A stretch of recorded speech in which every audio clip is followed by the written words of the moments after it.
Estamos vivendo uma hora americana.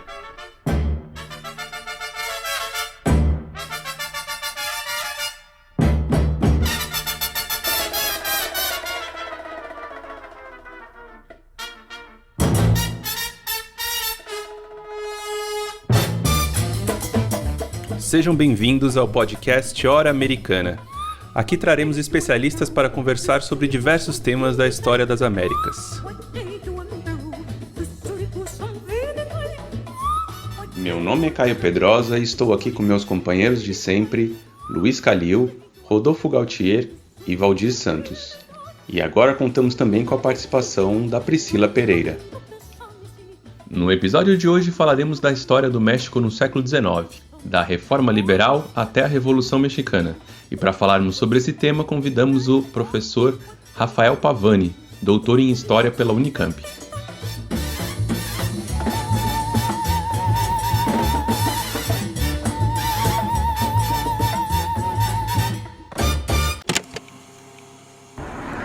Estamos por llegar a Altamirano, en la tierra caliente de Guerrero. Detrás, el monolito, la estatua, la escultura del general Lázaro Cárdenas del Río. Cuando nuestros adversarios dicen que me parezco a gobernantes del extranjero, fallan, se equivocan. Yo admiro a tres grandes presidentes de México. Al mejor presidente en la historia del país, Benito Juárez. Me guío también de el presidente Madero, apóstol de la democracia. Y me inspiro en el general Lázaro Cárdenas del Río, un presidente popular, patriota, que le tenía un profundo amor al pueblo de México. Estos son mis guías, los padres de nuestra patria, los que nos enseñaron a luchar por la libertad, por la justicia, por la democracia, por la defensa de la soberanía nacional. Un saludo.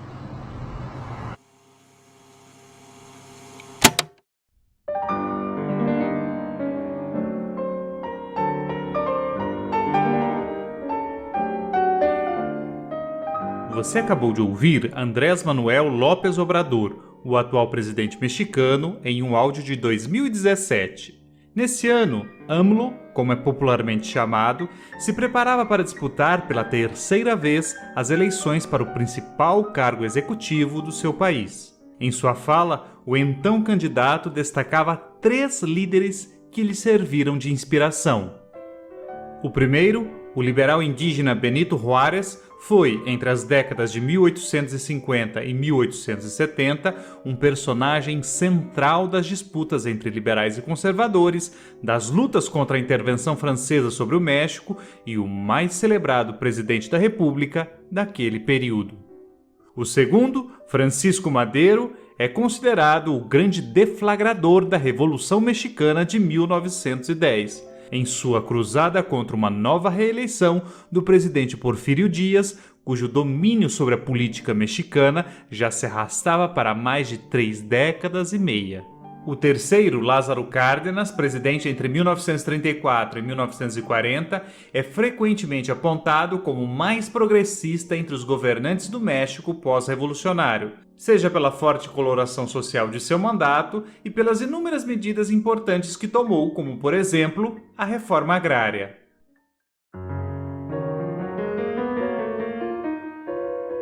A citação desses três nomes na fala de López Obrador, obviamente, não foi gratuita. Esses nomes remetem a uma tradição interpretativa da história mexicana que aponta para continuidades entre as reformas liberais e as lutas nacionalistas contra inimigos estrangeiros de meados do século XIX, a Revolução Mexicana de 1910 e o reformismo social cardenista da década de 1930. López Obrador, ao citar esses três presidentes, se apresenta como um continuador do legado de Juárez, Madero e Cárdenas. em pleno século XXI, se apresentava aos seus futuros eleitores como um presidente nacionalista, reformista e democrata, como, em maior ou menor medida, teriam sido suas 3 fontes de inspiração. Eleito em 2018 presidente da República, pode-se dizer que ele foi bem-sucedido na construção dessa imagem na busca pelo voto dos mexicanos. Para entender a construção dessa narrativa ainda bastante viva na retórica política mexicana do século XXI, é preciso voltar a um evento central e, ao mesmo tempo, traumático da história desse país.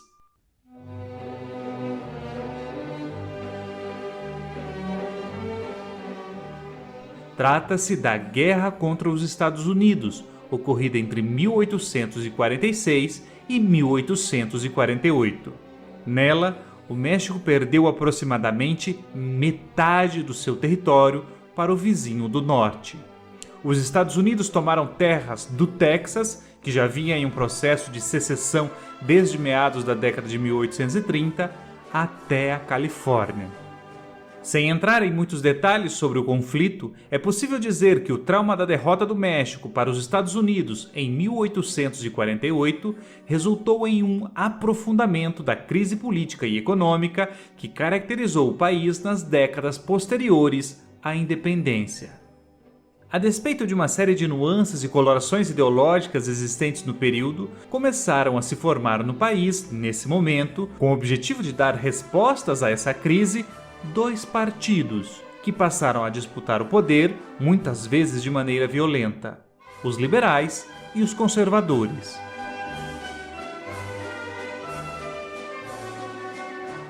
Nos anos seguintes à guerra, pode-se dizer que, em linhas gerais, os conservadores apostavam no centralismo do governo de Antônio López de Santa Anna e na defesa da monarquia como forma de governo mais adequada ao México.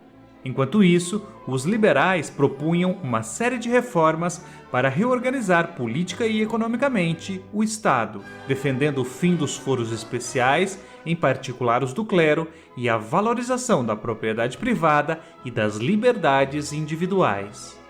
Embora a historiografia tenha destacado, ora as aproximações, ora as diferenças entre os 2 partidos, não há como negar que as rivalidades foram ganhando contornos mais dramáticos ao longo das décadas de 1850 e 1860, resultando em mais de uma década de guerra civil.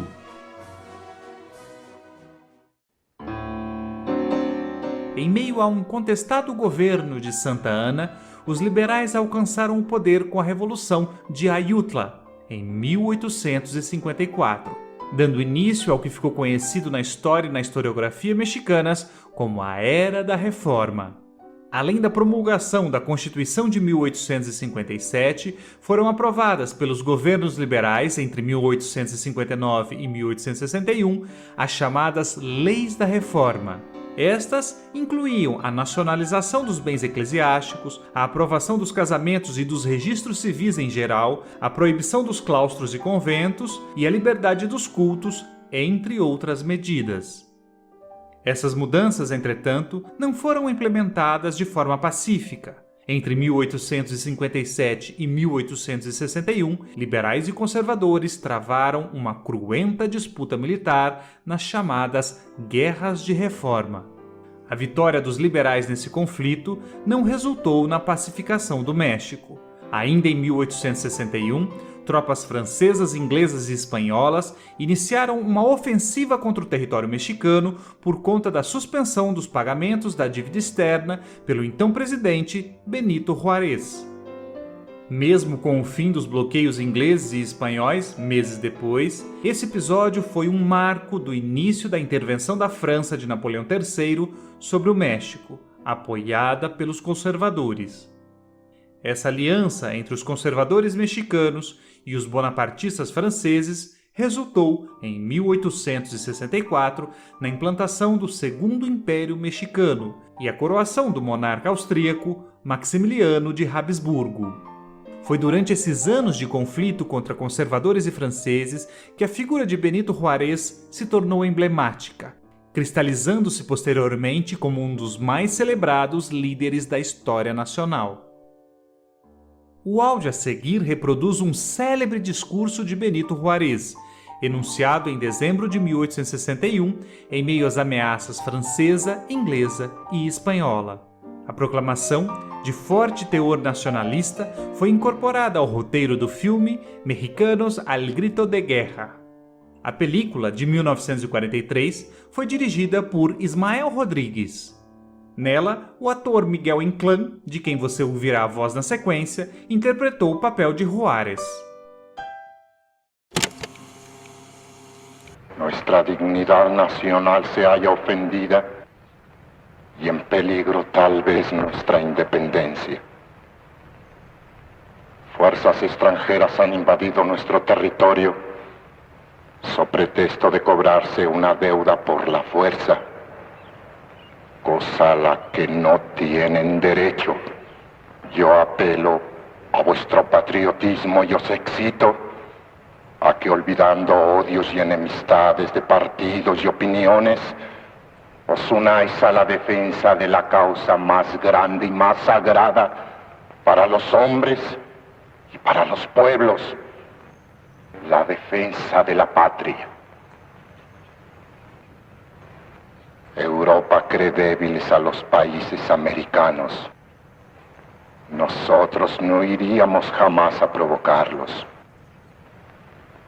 Pero si vienen a buscarnos a este continente, que es nuestro hogar, para tratar de esclavizarnos, demostraremos a sus ejércitos invencibles que un país pequeño es grande, que un país débil es fuerte, que una nación joven es poderosa cuando la animan el amor a la libertad y a la justicia. México les enseñará que el respeto al derecho ajeno es la paz.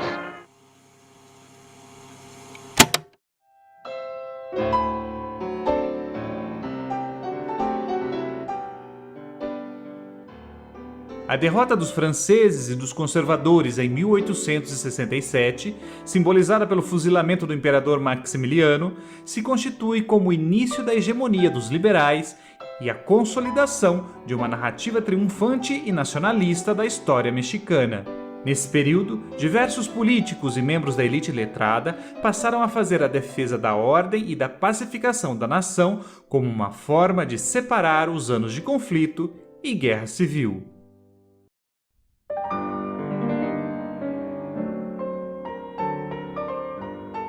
Foi nesse contexto que emergiu na cena política mexicana a figura de Porfírio Díaz, personagem que ganhara status de herói militar na guerra contra os franceses e que passou a questionar os mandatos presidenciais de líderes liberais como Lerdo de Tejada e do próprio Juárez.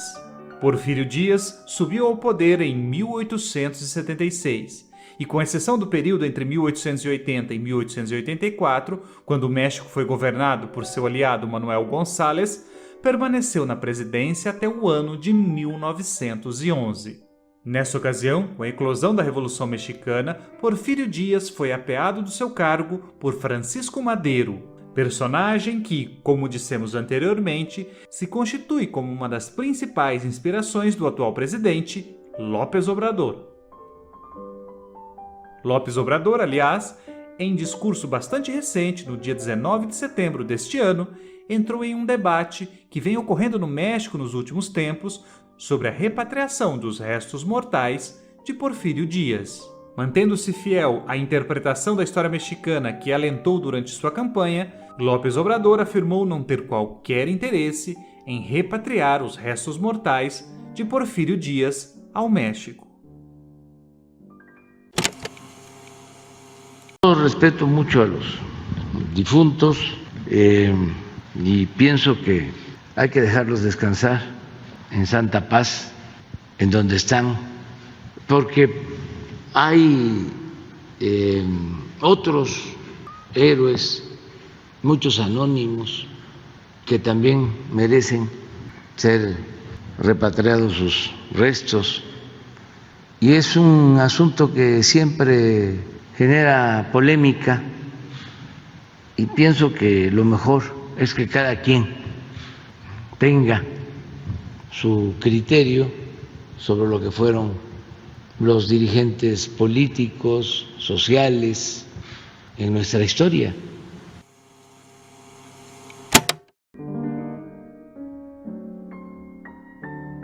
Ao exaltar Juárez, Madero e Cárdenas e refutar Porfírio Dias, López Obrador exalta as continuidades entre a Reforma e a Revolução. Além disso, afirma o Porfiriato como um período de ruptura ou uma espécie de interrupção da história mexicana.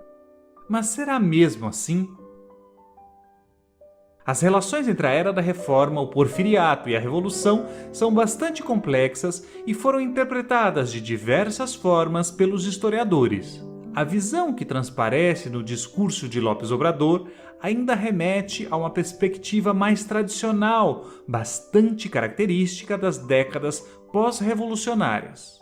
Nas últimas décadas, essas perspectivas têm sido problematizadas. O Porfiriato tem sido lido não mais como uma intervenção da obra dos liberais e como o avesso do processo revolucionário, mas como uma outra face do liberalismo mexicano e como uma base sobre a qual as linguagens políticas revolucionárias se estruturaram.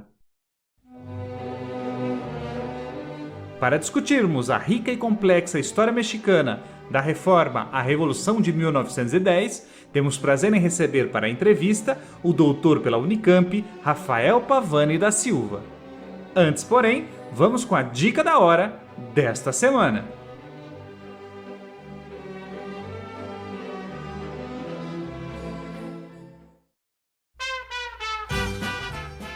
A dica da hora americana de hoje é o documentário Pátria, dirigido por Matthias Geilburt e lançado em 2019.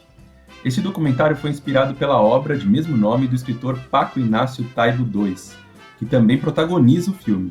Nesse filme, então, o Taibo conta a história da reforma liberal no México desde a Revolução de Ayutla, em 1854, até a derrubada do Império Maximiliano em 1867, e ele vai contando essa história ao mesmo tempo que passeia pelos lugares importantes da história do século XIX, mostrando esses lugares como eles estão hoje, né? Então ele vai mostrar desde lugares mais conhecidos do México, né, como Palácio Nacional, o Castelo de Chapultepec, até cidades muito menos conhecidas, como Zitácuaro, em Michoacán e outros lugares. A visão de história que o Taibo apresenta no filme, ela não é muito diferente daquela visão tradicional da história patriótica mexicana, que tende a enaltecer os grandes homens, né, liberais do século XIX e identificar os conservadores e os católicos, né, do século XIX como inimigos da pátria e traidores. E nesse sentido, alguns fatos mais incômodos, eles são meio que ignorados pelo filme, né? Então, por exemplo, pouco se fala da relação entre os liberais e os estadunidenses, né, dos tratados que existiram e que ajudaram os liberais a derrotar os conservadores nessa história. Apesar dessa visão mais maniqueísta do documentário, ele tem um grande mérito, que é mostrar dois Méxicos muito vibrantes, né, tanto do presente como do passado. E ao mesmo tempo vai se costurando uma relação entre esses dois momentos. Esse México do passado, esses heróis liberais, como o Benito Juárez, como o Vicente Riva Palacio, Francisco Zarco, que aparecem nas estátuas, né, das praças que o Taibo vai visitando ali, eles surgem como verdadeiros heróis para o presente mexicano, como grandes homens que colocaram a sua vida a serviço de um projeto de país, né, de um projeto de uma república liberal no México, né, uma república baseada em leis. E nesse sentido eles são o oposto de muitos políticos recentes do México, que ostentam tanto as suas riquezas como um discurso que às vezes não tem base numa realidade, que no final das contas são políticos que se dedicaram muito pouco à vida coletiva do país, ao bem comum. Então o século XIX ele vai fornecendo um contraponto à visão de um pretenso fracasso do México no presente. O documentário parece dizer pra gente que o México não é corrupto, ou pelo menos nem sempre foi corrupto. Nem todos os mexicanos foram corruptos. E já existiram líderes que colocaram o bem comum acima de interesses individuais. Já existiram mexicanos, como esses liberais, que ousaram construir um país diferente. E aí, nesse sentido, o documentário apresenta uma visão mais positiva, né, mais otimista para o México do presente e do futuro. E se a gente for pensar o contexto mexicano mais recente mesmo, dos últimos 5 anos, a gente vai perceber que isso não é à toa. Porque esse discurso sobre a corrupção, o discurso da austeridade, eles são temas muito presentes na boca do atual presidente do México, Andrés Manuel López Obrador, que inclusive usa muito esses heróis do passado para justificar o seu movimento do presente, que ele chama de Quarta Transformação, né, como uma nova transformação do México, da mesma estatura desse movimento aí liberal do século XIX, da Revolução Mexicana e da independência do México. E não é à toa também que o próprio Taibo ele foi indicado pelo López Obrador para ocupar a prestigiosa cadeira de presidente da editora Fundo de Cultura Econômica, né, no México. Então é isso, né? O Pátria é um documentário para a gente ver, né, com um olhar bem crítico, mas que ainda assim ele é uma porta de entrada muito valiosa para a gente entrar aí nessa fascinante história do México no século XIX e entender também o fascínio que essa história causa nos próprios mexicanos, né? Então esse documentário está disponível no Netflix e é essa a nossa dica de hoje.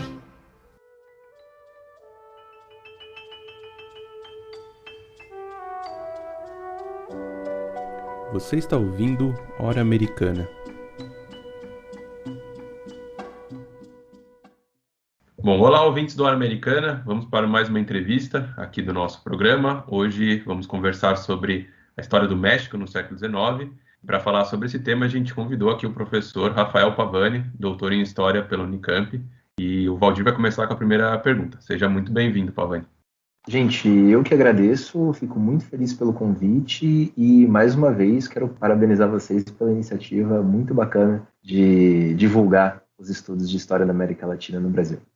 Pavani, mais uma vez, seja bem-vindo. E hoje a gente vai falar um pouco sobre esse período aí, principalmente segunda metade do 19, começo do 20, que é um período tão rico e tão importante da história e da historiografia mexicana também, né?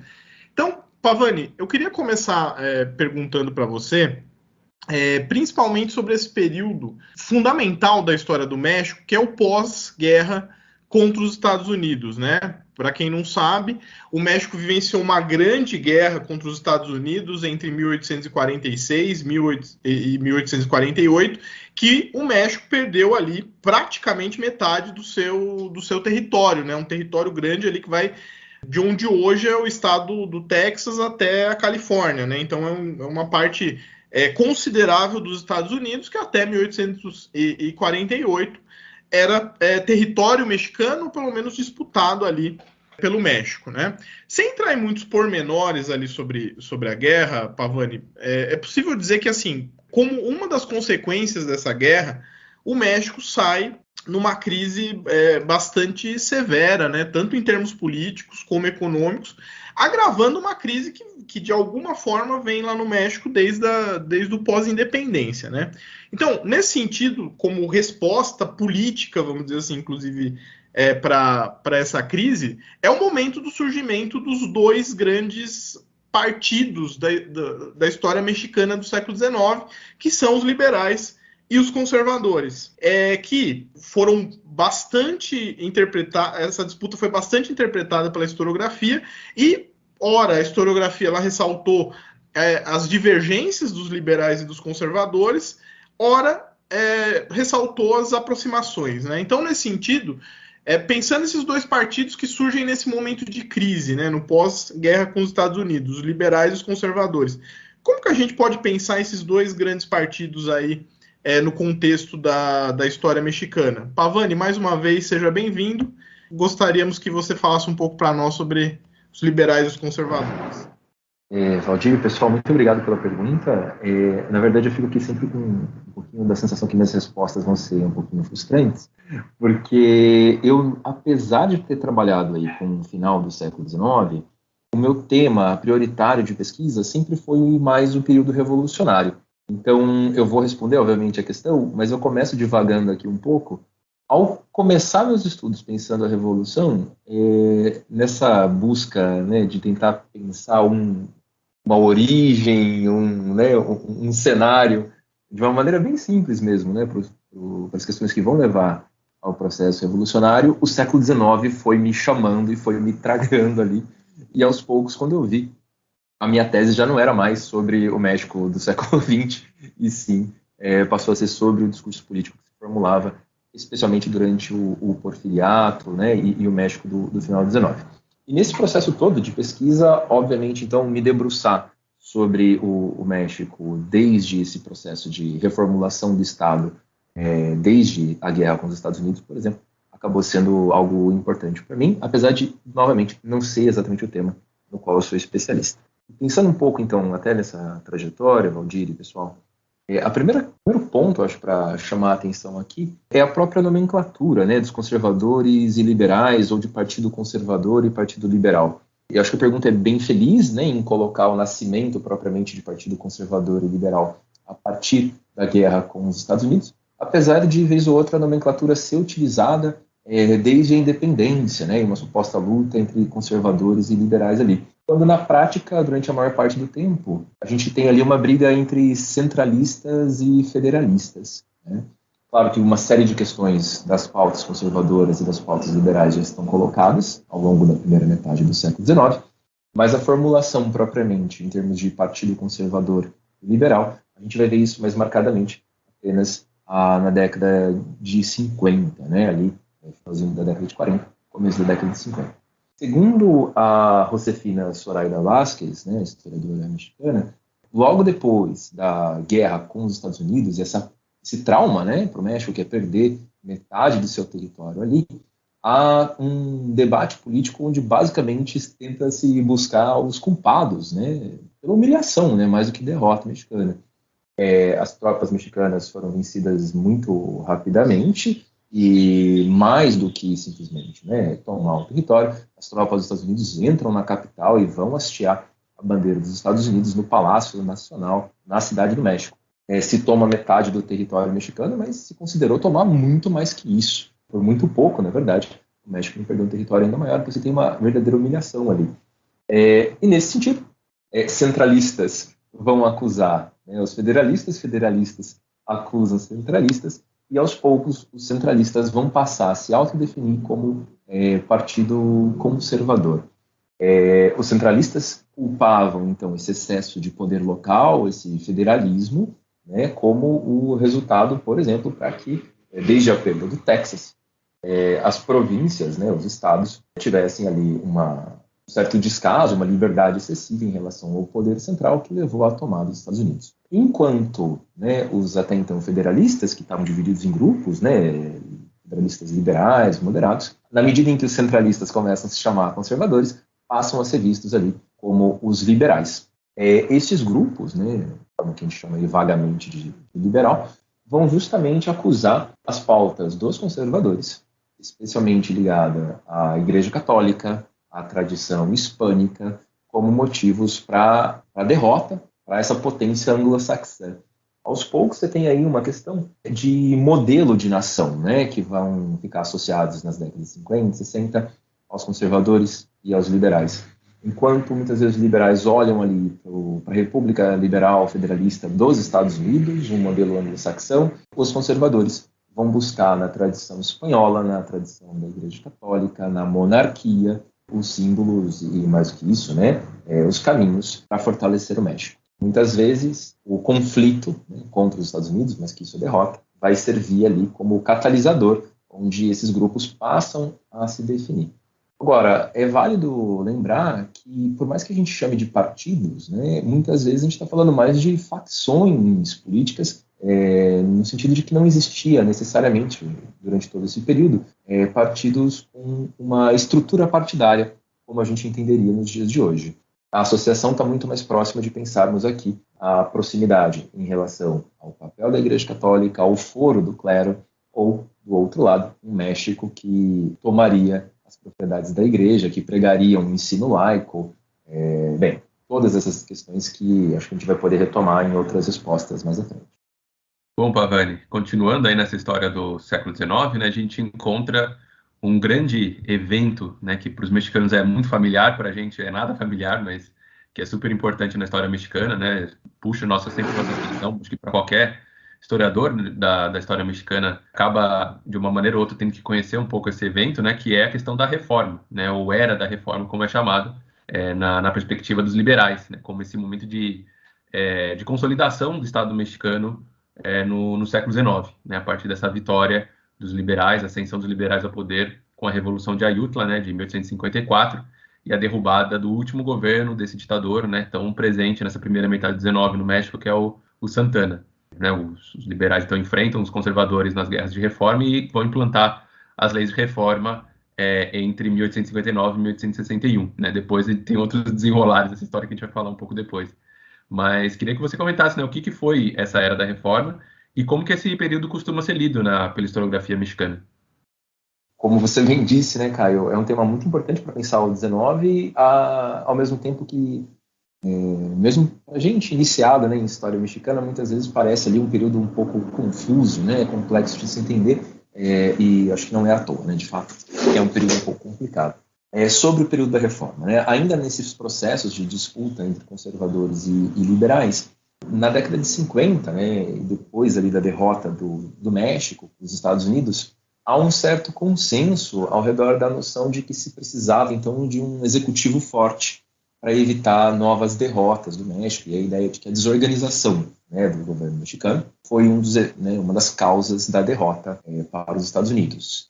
A bem da verdade, de fato, durante a guerra, né, há situações em que tropas que deveriam se destacar para a fronteira voltam para a capital em tentativas de golpe militar. Né? Então, tem essa ideia aí de que para acabar, né, com a desordem em que generais tentam ali dar golpe, seria importante ter a figura do homem forte. E aí a gente chega novamente, né, acho que aqui pela quarta ou quinta vez já, a figura de Antônio Lopes de Santana, agora numa fase ditatorial do seu governo nos anos 50, né, do século XIX.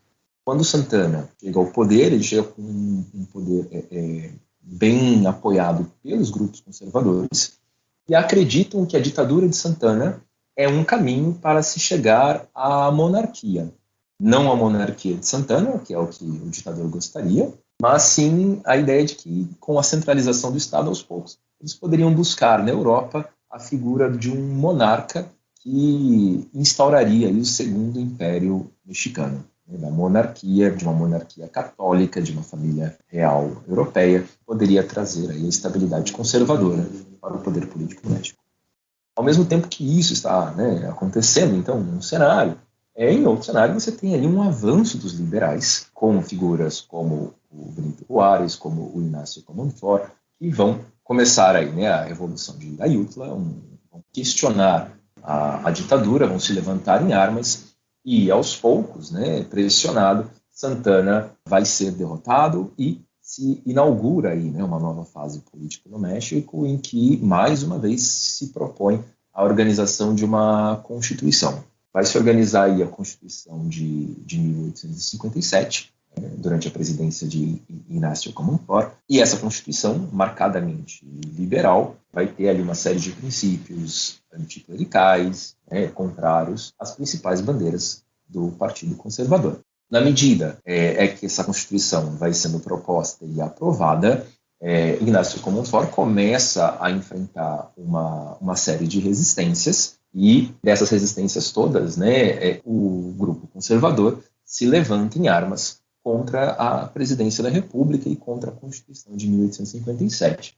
É o começo do que a gente chama aí de Guerra da Reforma. Como a maior parte do exército era realista, vai apoiar os conservadores, eles rapidamente terminam por tomar a capital, né, a cidade do México. E com isso, o grupo liberal, agora, né, é liderado já por Benito Juárez, fica ali sem o poder central e com uma espécie de capital itinerante. Passam por Veracruz, vão para o norte, chegam a buscar apoio nos Estados Unidos. E nesse momento, então, entre 1857 e 1861, o México, na prática, tem aí dois governos, uma capital fixa, né, a cidade do México, dos conservadores, e essa capital liberal está variando com o apoio de Benito Juárez e seu exército mais popular. Com o tempo, você tem um desgaste desse grupo conservador, os Estados Unidos acabam, apesar de ser um apoio tímido, né, já que os Estados Unidos passavam pela Guerra de Secessão naquele momento, mas você tem um apoio dos Estados Unidos ao grupo liberal, e aos poucos o grupo de Benito Juárez vai conseguir ali aumentar em número e tomar a capital. Ainda assim, o problema não estava resolvido.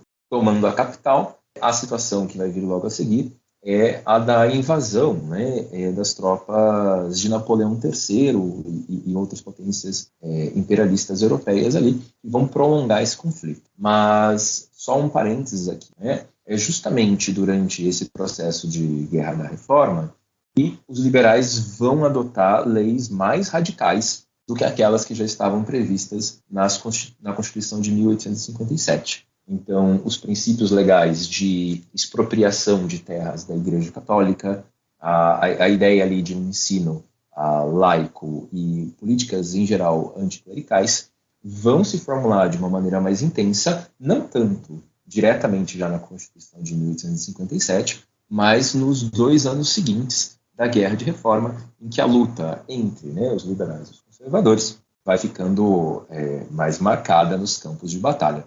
A segunda parte da questão trazia o aspecto de pensarmos em um outro momento, como a reforma foi lembrada, como o período da reforma foi lembrado.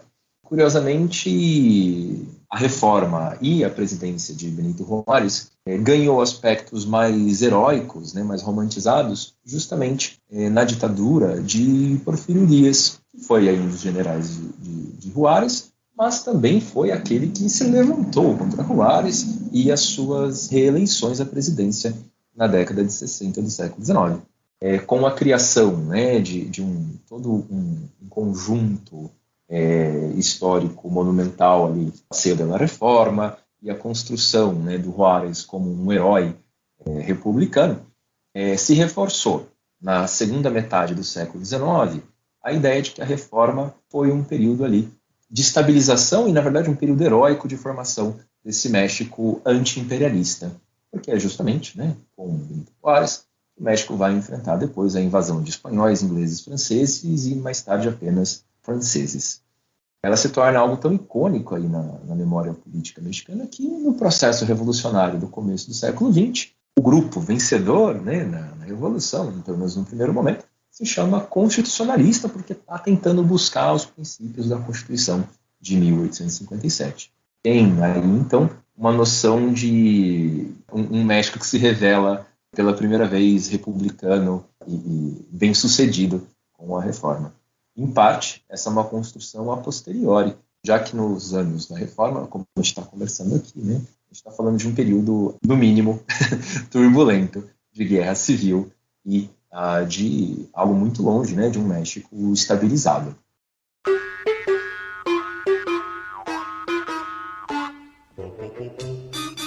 Oi, eu sou a Maria Clara. Oi, eu sou o Paulo, e nós somos integrantes do Hora Americana.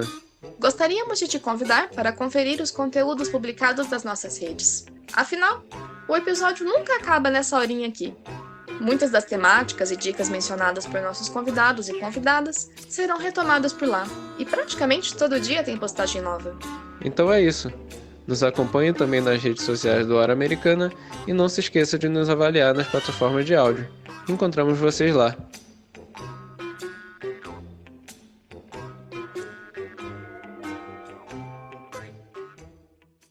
Pavani, a gente sabe que o México é um país formado por um grande contingente populacional de indígenas, certo?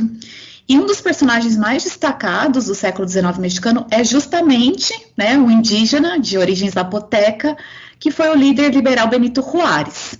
Nesse sentido, como é que a gente pode pensar as populações, na história, essas populações nativas na história política mexicana do século XIX? E, mais especificamente, qual seria a relação dos indígenas no contexto das reformas liberais?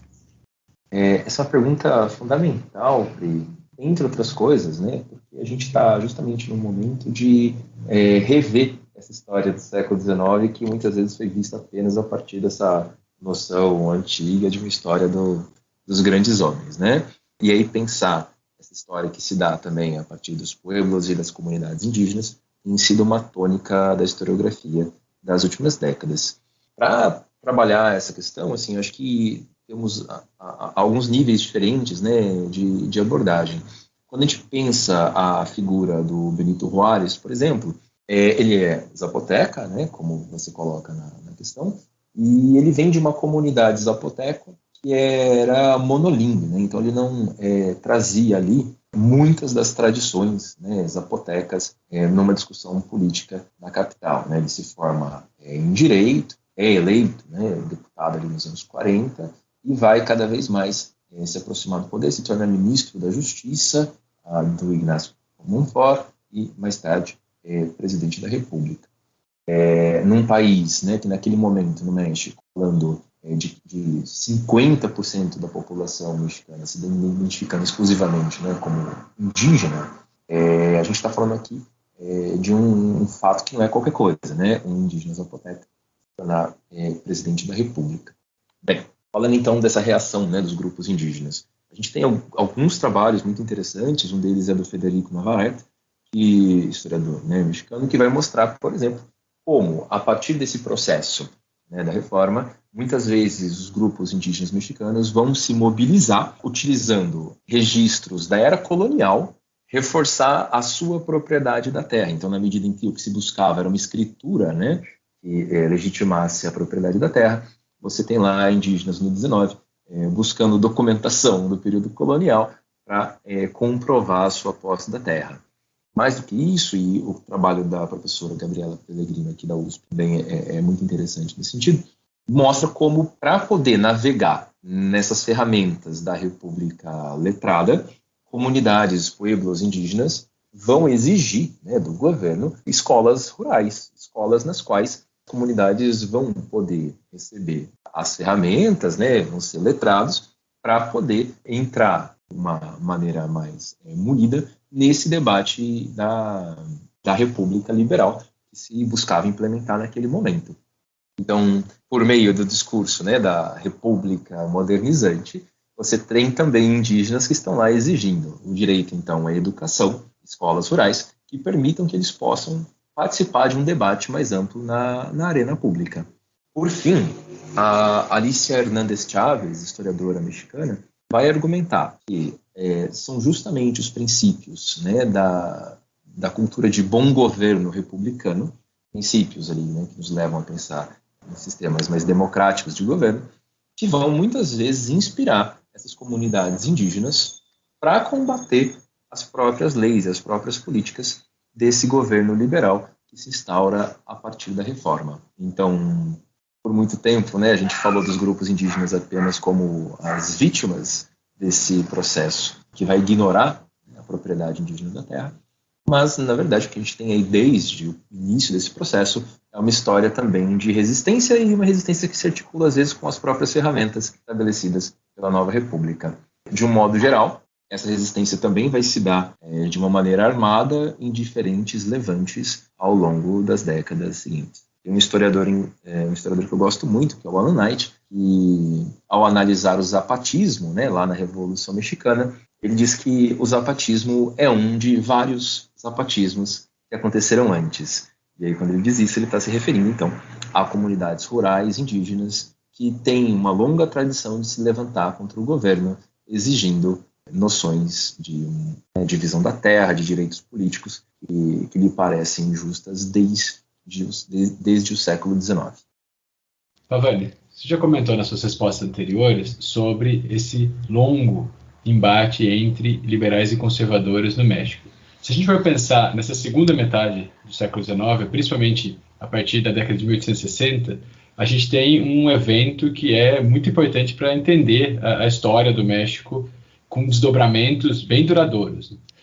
Por exemplo, pensando nesse período, a gente tem um estreitamento das relações com a França do Napoleão III, e isso influencia em uma série de aspectos, como a implantação no México de uma tentativa de um breve segundo império, com a coroação de um monarca que vem da Europa, trazido muito por apoio da França, que é o Maximiliano de Habsburgo. Você podia falar um pouquinho sobre essa relação dos franceses com os mexicanos e como que é possível entender os conservadores especificamente nesse período de transformações bem intensas no México? Claro, Calil, a gente comenta um pouco mais sobre esse ponto. Bem, numa resposta anterior eu falava ali que durante a ditadura do Santana havia um desejo, né, já bem arraigado entre os conservadores, de se buscar no futuro um monarca de uma família tradicional, uma família real europeia, que pudesse instituir um segundo império mexicano. Esse desejo vai se tornar ali algo mais urgente e prático quando a gente tem a derrota, né, dos conservadores em 1861 para os liberais. Quando isso acontece, tem ali, né, grupos conservadores articulados não só no México, mas também na Europa, onde uma elite, né, não pequena, uma elite mexicana monarquista, conservadora, vivia muitas vezes ali na França. Então você tem uma série de figuras de bastante peso político e econômico no México, e vivem, algumas até exiladas naquele momento, na Europa, especialmente na França.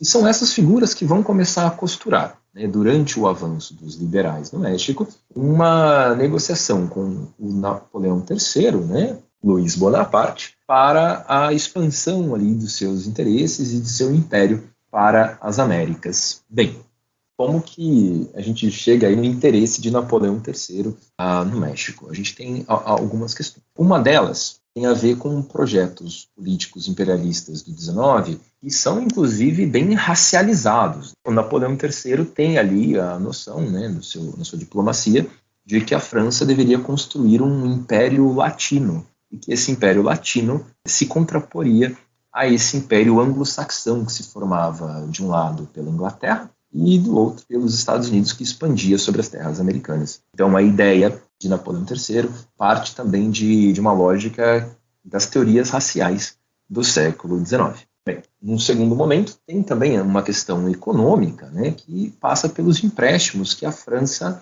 e os outros países europeus faziam para o México naquele momento. Passando por tantas guerras, né, em sequência, é a perda do Texas, é a guerra contra os Estados Unidos, é a nova, né, perda de territórios agora para os Estados Unidos, é a Guerra da Reforma. O México vai contraindo uma série de empréstimos e dívidas com banqueiros europeus. Diante de todo esse volume de empréstimos, esses monarquistas conservadores mexicanos conseguem convencer, né, governos da Espanha, da Inglaterra e da França de que era necessário, então, né, um governo estável no México que fosse capaz de pagar essas dívidas todas.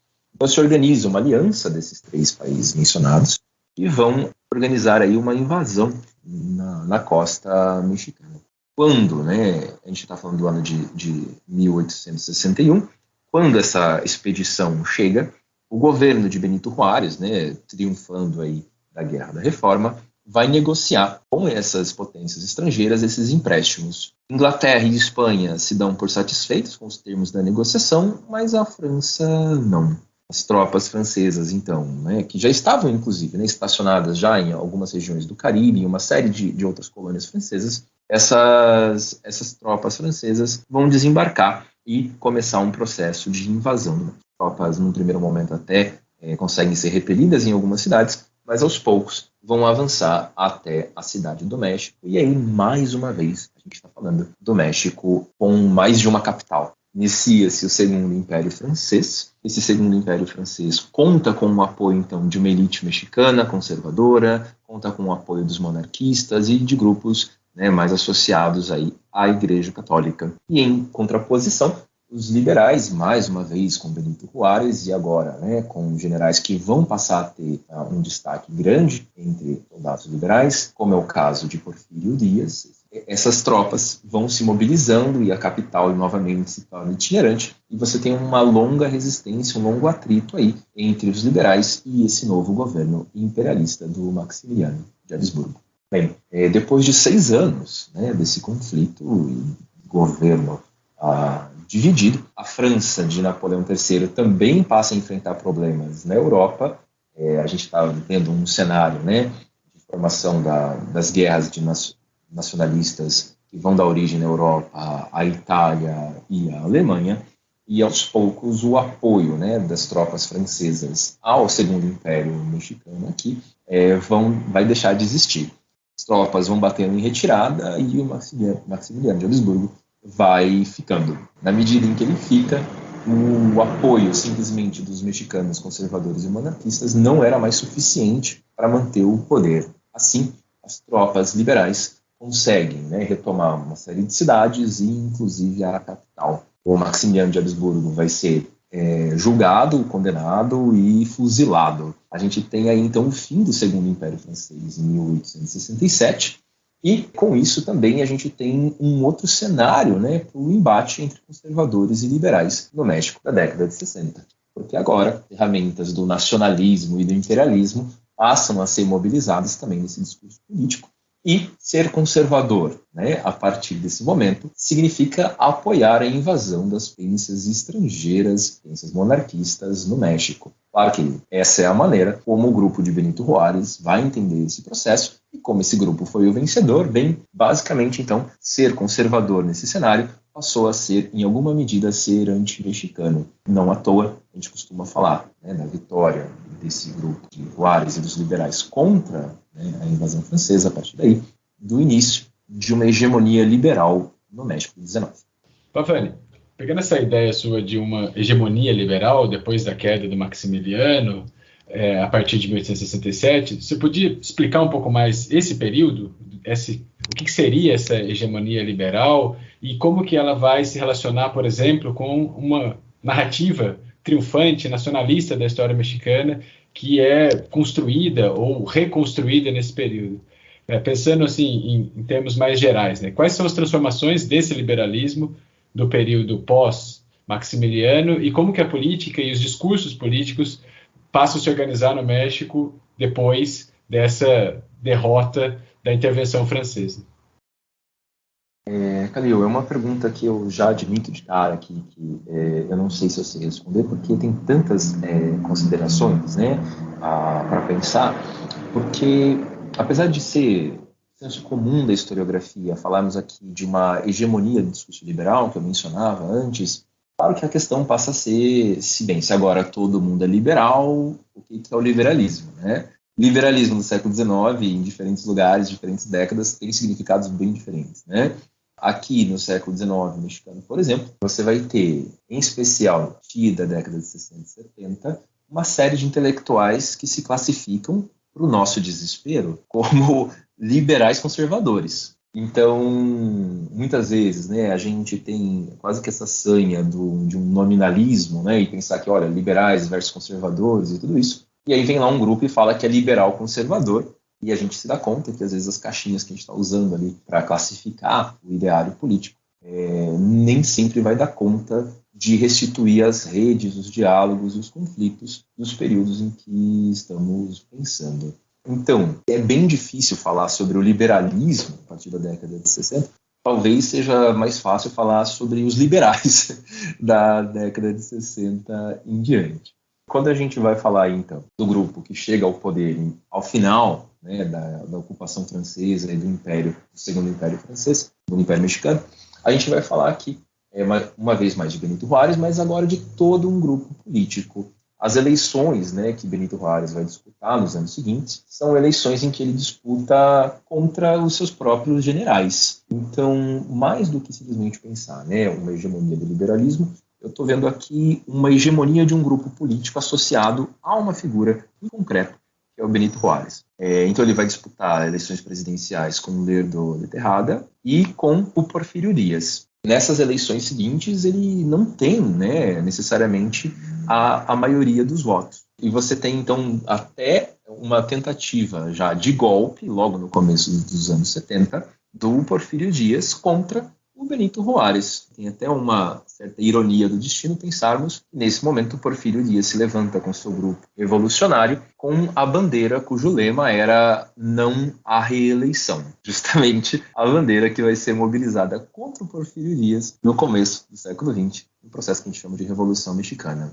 Então, de certo modo, né, um começo de resposta aqui mais simplório para essa pergunta muito boa, né, que vocês me fizeram, acho que o primeiro ponto é pensarmos aqui que esse processo de definição do que é o liberalismo talvez não caiba aqui numa resposta mais curta, mas, antes de qualquer coisa, ele está associado a um grupo muito claro de figuras políticas vencedoras da expulsão aí, né, de Maximiliano, que expulsão não, né, Maximiliano foi fuzilado mesmo, da expulsão dos franceses e do imperialismo naquele momento. Bem, a partir daí, a gente começa a ter cada vez mais forte, né, uma noção que já vinha desde a década de 50, mas que foi reforçada pela Guerra Civil e pela invasão francesa, da necessidade de uma república liberal, mas com um homem forte no poder. A noção de progresso passa a se tornar central no discurso político e, em especial, a partir da década de 60 do século XIX,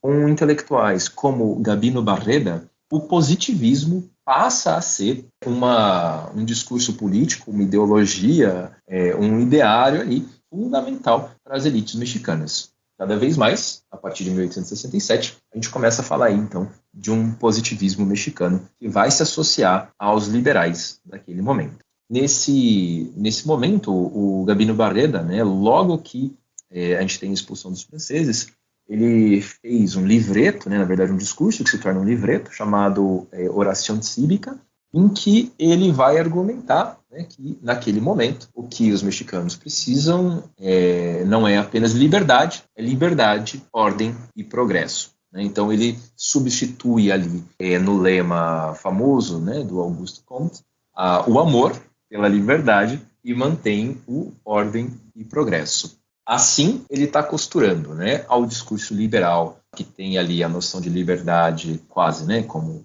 algo religioso, ele está costurando a essa noção os princípios positivistas de ordem e progresso. E cada vez mais a ideia é de que a liberdade deve estar submetida à conquista da ordem e do progresso. Se naquele momento, então, seja com Benito Juárez, seja com Tejada ou com Porfirio Díaz, se naquele momento a liberdade precisa ser restrita, isso se dá em nome da busca do progresso, em nome da busca, né, da ordem, que vai, no futuro, trazer a liberdade para os mexicanos.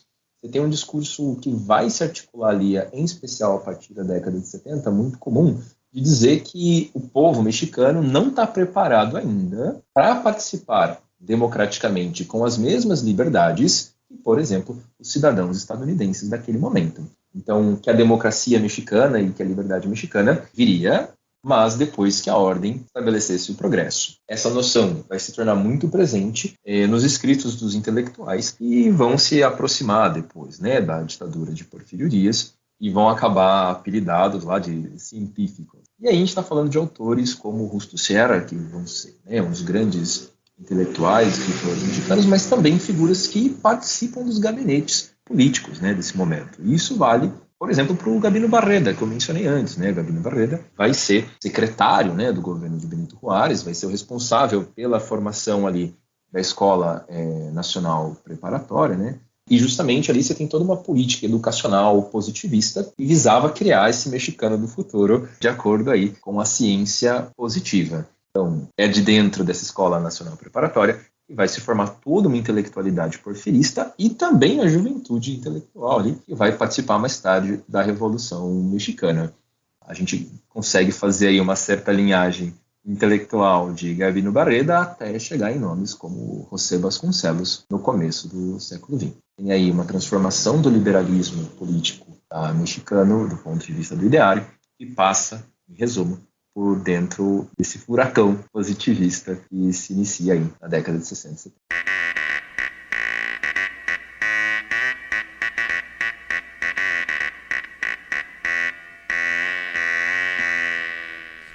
Você está ouvindo Hora Americana. Pavani, nesses anos de luta contra conservadores e franceses, um personagem que passou a se destacar nas hostes liberais, como você comentou, né, por cima, foi a figura do Porfirio Díaz, né? Esse político, ele foi se tornando um nome central da política mexicana e ele ocupou a presidência da República lá no México de maneira quase ininterrupta, né? Ele esteve na presidência entre 1876 e 1911, e mesmo quando ele não esteve, quando ele esteve fora da presidência, que é no período de 1880 e 1884, ele ainda se manteve bastante influente na política mexicana. Então, eu queria saber de você quem foi o Porfirio Díaz e o que foram esses anos, né, que ele esteve na presidência do México e quais as ideias que contribuíram para sustentar o regime em que o Díaz foi o protagonista da política mexicana, chamado porfiriato. Então, se você puder falar um pouco mais disso para a gente, eu agradeço. Ótima pergunta. E falar do Porfirio Díaz é falar, em grande parte, de uma figura que foi pensada normalmente a partir dos olhos da Revolução Mexicana. Então, na história mexicana, entre o 19 e o 20, para pensar que você tem grandes momentos de ruptura em que o povo mexicano esteve ali lutando contra, né, vilões da história, E um desses momentos seria, então, a revolução em que o ditador Porfírio Dias foi derrubado. Falar, né, de Porfírio Dias, então, exige um pouco que a gente repense também esse discurso criado pela Revolução Mexicana. Agora, dito isso, não quero, de modo algum, aliviar qualquer questão em relação ao Porfírio Dias, que, ao meu ver, é, sim, um ditador. Eu escrevi, né, em algum texto acadêmico, uns anos atrás, essa ideia, né, do Porfírio Dias como ditador, e mais de um professor comentou, né, não, mas ele não era exatamente ditador, né, ele era um presidente que era reeleito e tudo mais, e fico pensando o quanto a gente muitas vezes aceita tergiversar sobre o que é uma ditadura ou não nesses contextos, mas quando a gente está de frente com uma que não se identifica como tal, a gente não consideraria, né, que alguém colocasse panos quentes sobre a situação que a gente vive. Então, antes de qualquer coisa, começando de uma maneira bem tosca a resposta, Porfírio Dias foi um ditador mexicano entre o século XIX e o século XX. Surge na política de uma maneira heróica para muitos contemporâneos, que é justamente no processo de enfrentamento das tropas francesas e durante a Guerra da Reforma. Porfírio Dias, ele vem de Oaxaca, é filho da elite política de Oaxaca, e vai se destacando dentro do exército revolucionário, que se levanta ali contra os monarquistas. Após conseguir uma série de vitórias, ele ganha um destaque grande o suficiente para que, após a expulsão dos franceses, ele possa desafiar o herói, né, político Benito Juárez nas eleições presidenciais que vão se dar no começo da década de 70 do século XIX. Ele não vence e vai acusar, então, né, Benito Juárez de continuar se reelegendo indefinidamente e se levanta num plano revolucionário que ficou conhecido como Plano de la Noria, né, o nome da fazenda ali onde se articulou esse plano revolucionário, e não vai dar certo, né? Ele não consegue, num primeiro momento, derrubar o governo de Benito Juárez. Logo depois desse plano, ele recebe uma anistia política, e aí, nesse processo também, o Juárez morre, né, por questões de complicações de sua saúde.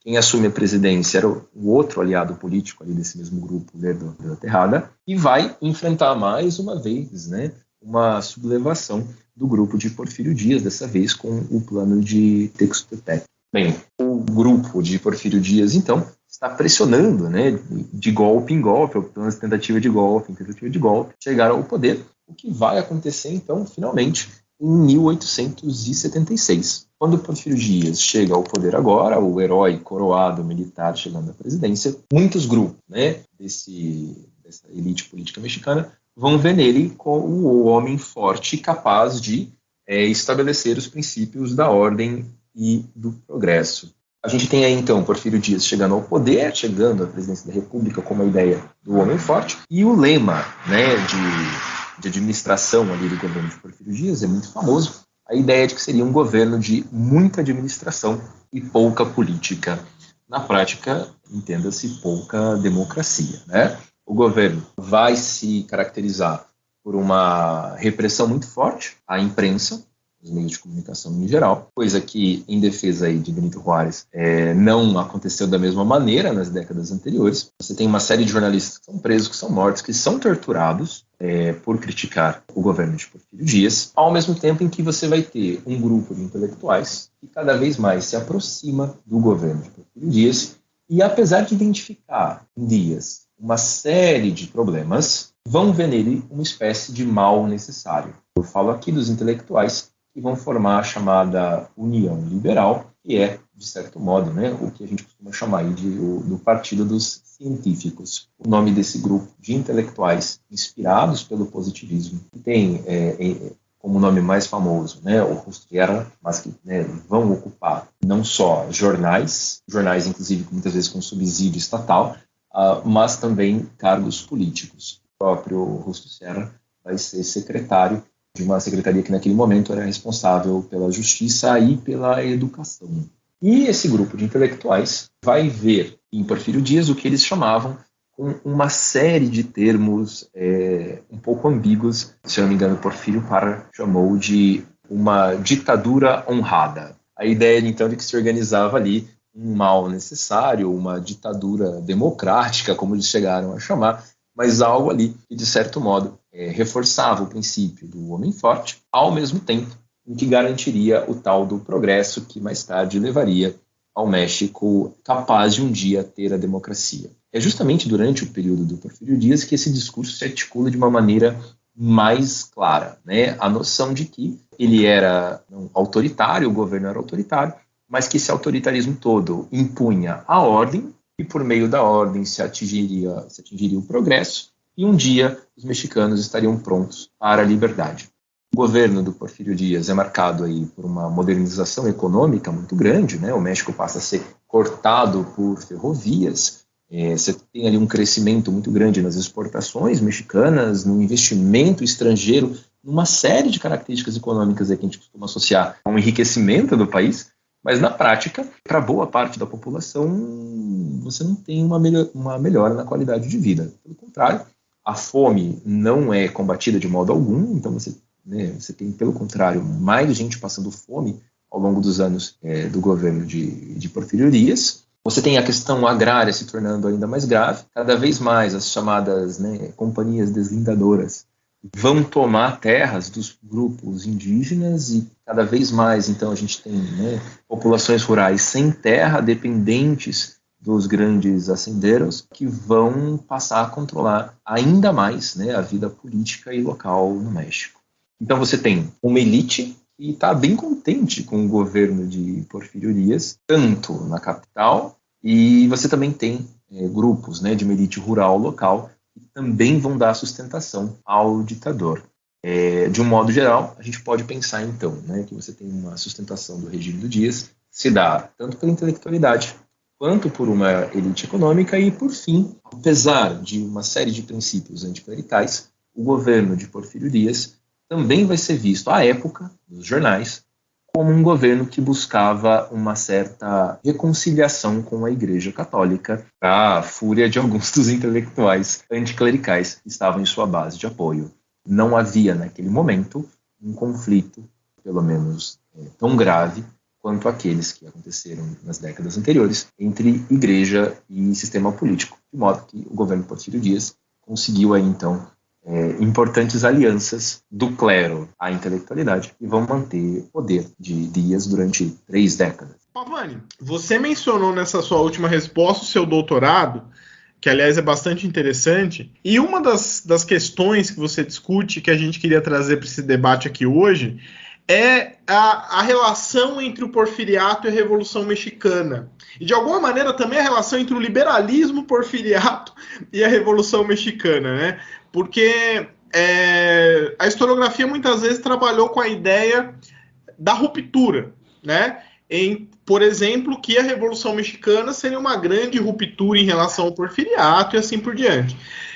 Ao mesmo tempo, vários autores mais recentes, e mesmo seu trabalho, têm procurado também pensar essas continuidades entre, de alguma maneira, o liberalismo, ou essa era da reforma, a era do Juárez, o porfiriato e a Revolução Mexicana, principalmente, né?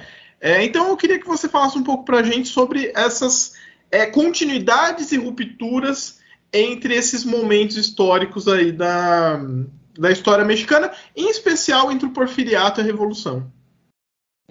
Obrigado pela pergunta, Valdir. Eu acho que tem uma série de elementos para pensar aí, e a primeira dessas questões é, inclusive, assim, de ordem teórica, né? Me chama muita atenção o quanto nós costumamos falar desses ideários políticos como coisas que são determinadas a partir de marcos mais efêmeros da vida política cotidiana.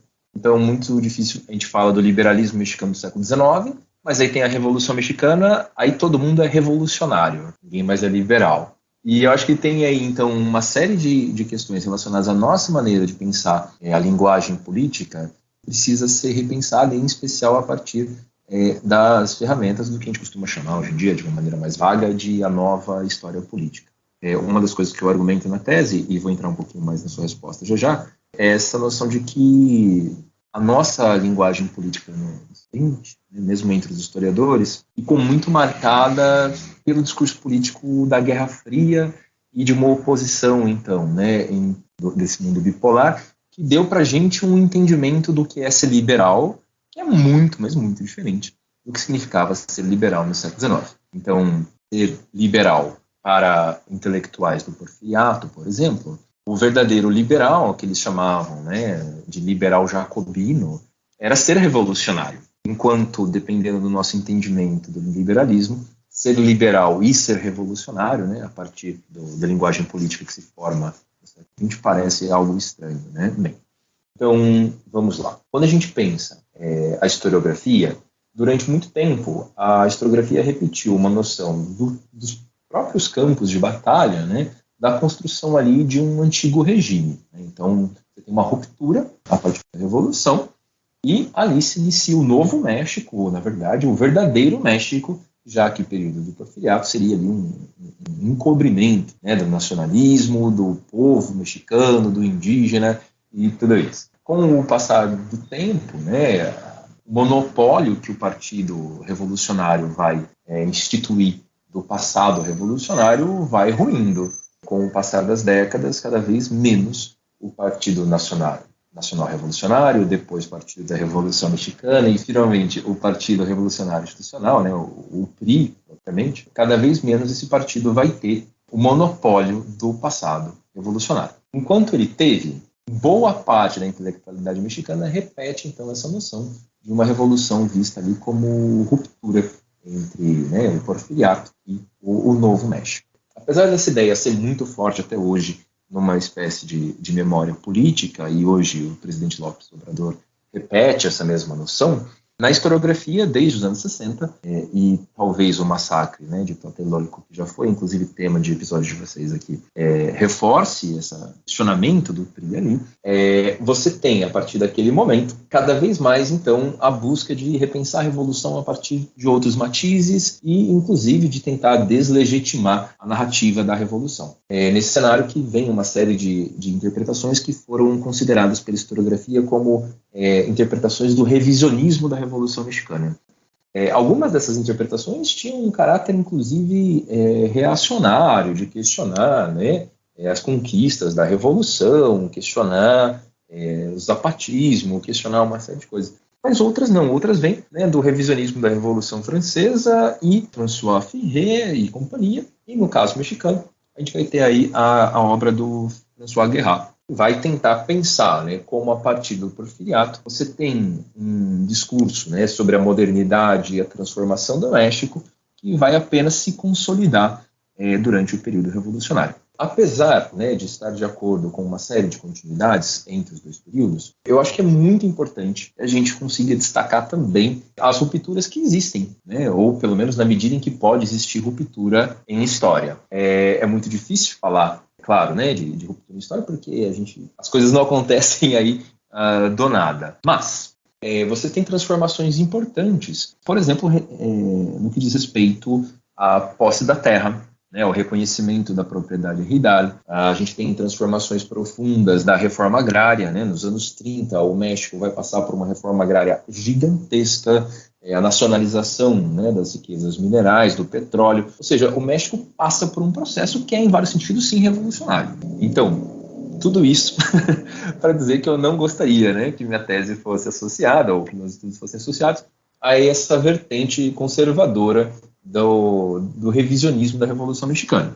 O que eu tento destacar, por outro lado, é que há ali uma continuidade a partir das lógicas do positivismo e do discurso político mexicano. Né? O discurso político liberal, conservador, positivista, está se formando durante o Porfiriato. Esse discurso que estabelece o princípio da ordem como caminho para se atingir o progresso e um dia a liberdade, está, em vários sentidos, na base dos discursos revolucionários do começo do século XX. Curiosamente, vários dos revolucionários do começo do século XX no México não gostam muito do termo revolução. Quando você lê os escritos de Madero ou de outras figuras ali do começo do processo revolucionário, inclusive, é até curioso pensar como tanta gente que diz que revolução é uma coisa ruim está fazendo uma revolução, porque nesses escritos eles reforçam muitas vezes o quanto as transformações devem ser, né, feitas de uma maneira ordenada. Bem, não é então de se estranhar e é esse mesmo discurso que vai fornecer o substrato para a formação de um partido oficial que delimita, então, quem é que é o verdadeiro revolucionário e como a transformação vai ser feita.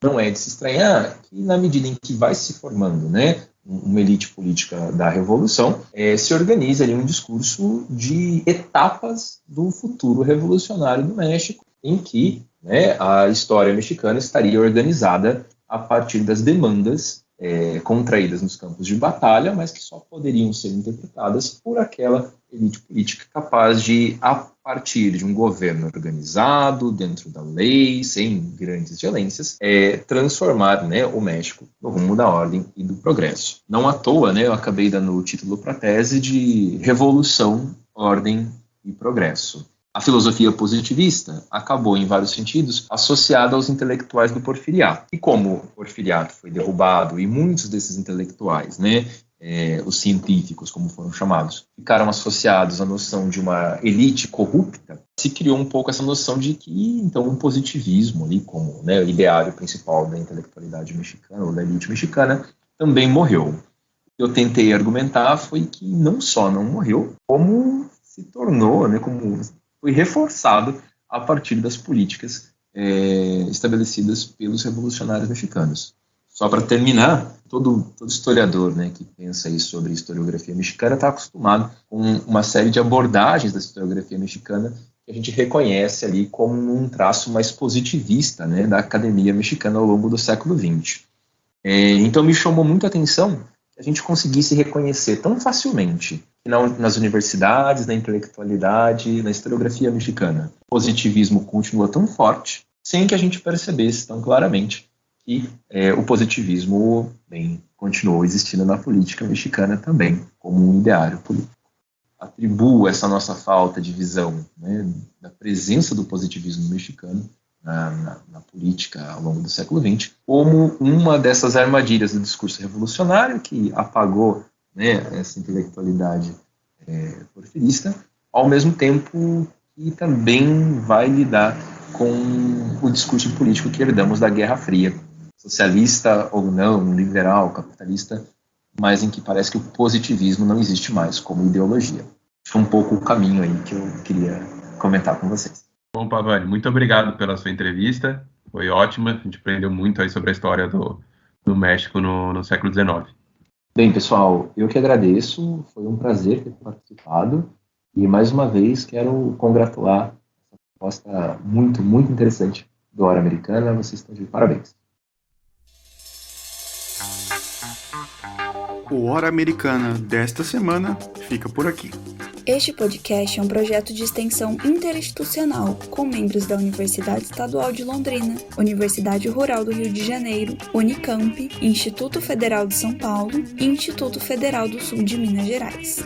O Hora Americana tem produção de Luiz Calil, Caio Pedrosa, Valdir Santos Júnior e Priscila Pereira. A edição é de Caio Pedrosa, Bruno Oliveira e Letícia Cavalcante. Divulgação e produção de conteúdos para as redes sociais de Maria Clara Figueiredo e Paulo Gomes.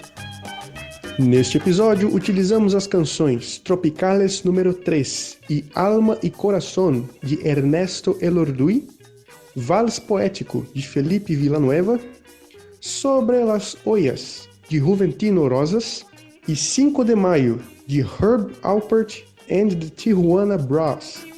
O Hora Americana pode ser escutado nas principais plataformas de podcast e também na rádio e TV Unicamp. Daqui a 2 semanas estreia mais um episódio. Até breve.